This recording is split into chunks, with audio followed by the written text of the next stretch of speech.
The driver sneezed with such force that his brain matter splattered everywhere. The driverless bus continued to crash violently on the road until it flipped over after colliding with a truck from the side. Soon, the police arrived at the scene. They knocked on the driver's head and discovered that his brain was completely dissolved, leaving an empty skull. At that moment, Thomas noticed 3 needle marks on the driver's neck and realized he had been injected with some kind of drug. Just as Thomas was about to voice his theory, a colleague reported that they found 2 more bodies. The identical method of murder left them all terrified. Clearly, this was a serial killing case. However, before they could investigate further, a woman reported being attacked, saying the assailant injected something into her neck. Thomas examined her wound and immediately began asking for a description of the attacker. Just as Thomas was about to ask more questions, the woman suddenly froze with wide eyes, then began bleeding from every orifice and dissolved her brain in front of everyone. Due to the lack of clues, the police arrested all black women in the area as a precaution, ensuring no suspects escaped. While Thomas was patrolling for any missed suspects, a black woman in a blue outfit suddenly appeared in front of him. The woman calmly put on a mask and quickly climbed onto the roof. Jumping off the back in full view of both officers, Thomas immediately stepped on the gas, reversing to chase her, but just as they were about to catch her, a garbage truck blocked their path. Finally, Thomas cornered the woman in a subway station. Despite having nowhere to run, she seemed unafraid and confidently called out Thomas's name, followed by an unbelievable statement. Thomas was stunned by her words. Firstly, his wife was still pregnant, and secondly, his partner wasn't dead. He reached for his handcuffs to arrest her, but she suddenly disarmed him and threw him to the ground. Thomas managed to grab her ankle and trip her, then pinned her down, trying to handcuff her. But she quickly elbowed him in the side, took his cuffs, and chained him to a nearby railing. Before leaving, she warned Thomas to go to the hospital immediately, saying that his wife would die in childbirth tonight. In desperation, Thomas drew his weapon and fired at her, but she was hit by an oncoming train and died on the spot. What Thomas didn't know was that the real trouble was just beginning. Forensic experts found a bullet in the woman's left hand, which came from Thomas's own gun. Before Thomas could process this, the doctor called him, informing him that his wife was experiencing life-threatening complications during childbirth. Despite arriving in time to comfort her, his wife didn't make it. The nurse quickly escorted him out of the delivery room to allow the doctors to continue their efforts. Moments later, the nurse announced the birth of a baby girl and the tragic death of his wife. Everything the killer said had come true. In the blink of an eye, it was now 1997. Thomas had been promoted to chief because of the case, and his daughter was celebrating her 9th birthday. While visiting his wife's grave with his daughter, the police called to inform him that the killer from 9 years ago had reappeared. A professor at the school and a woman in the station lobby had died with blood seeping from their orifices. In the exact same way as before, their necks had the same 3 needle marks. The police reviewed the footage and found that the suspect dressed exactly like the woman from before. Everyone thought this was a copycat killer. However, Thomas noticed something odd. The suspect had a bandage on her left hand, a detail the police had never disclosed to the public. Thomas reopened the case file from 9 years ago and found a set of keys that had never been matched to anything. He threw the keys to his assistant, ordering them to check again thoroughly. This time, the assistant brought back good news. The keys belonged to a Falcon 160 aircraft. Everyone was stunned and had no answers.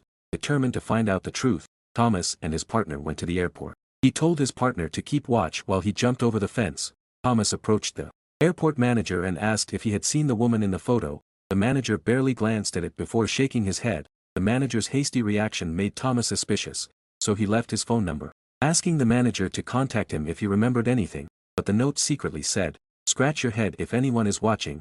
The manager subtly took the note and scratched his head naturally. Seeing this, Thomas was about to pull his gun when the suspect.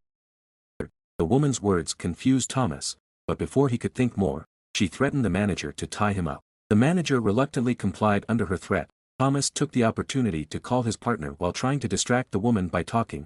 Seeing this, the manager reached under the table to grab a weapon to destroy the phone, but the woman easily overpowered him with a few swift punches and kicks, knocking him out. Just then, Thomas heard the sound of police sirens outside. Seeing the fallen phone on the ground, he realized that Thomas had tipped them off. Before the woman could react, Thomas's partner stealthily entered the room and knocked her out with a punch. The unexpected scene left the woman momentarily stunned. As police cars began surrounding the airport, she had no choice but to knock out Thomas and take him with her. When Thomas woke up, the woman warned him to stop chasing her. She claimed everything she did was to save more lives.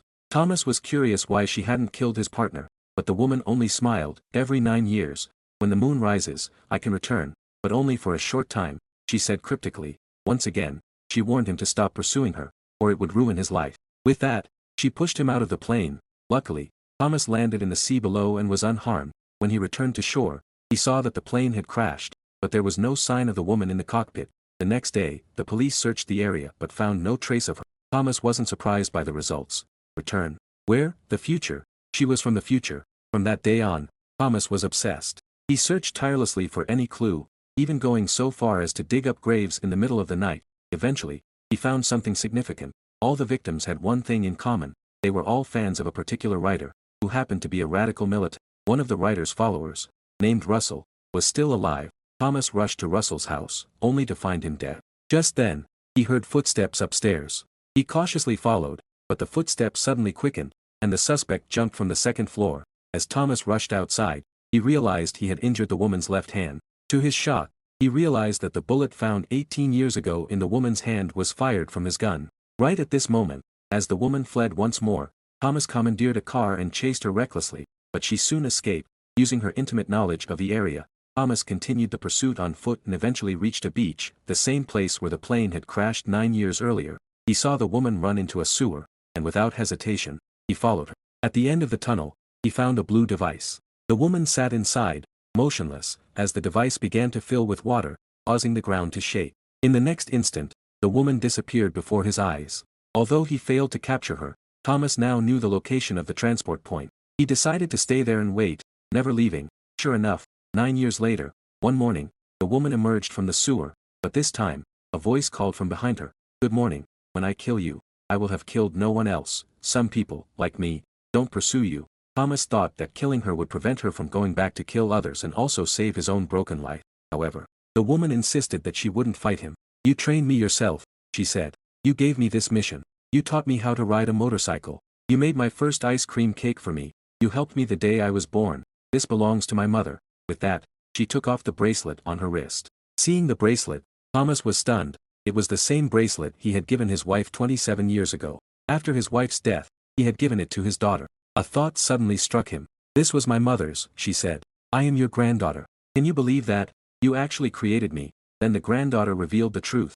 In the future, a radical organization launched a terrorist attack, killing tens of thousands of people. The United States nearly collapsed into civil war as a result. Finally, in 2042, a scientist invented a time machine. But the machine only allowed one-way travel, and the time intervals had to span 9 years.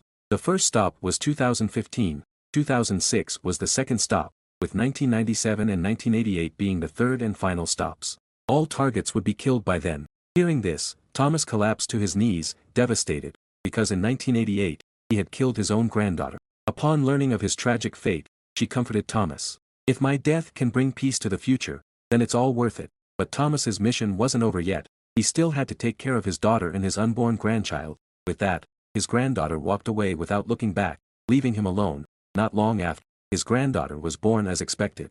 He knew that only by raising her to be a capable warrior would the future have any hope. This was the only way to make this time-traveling journey a perfect closed loop. Everything will be okay.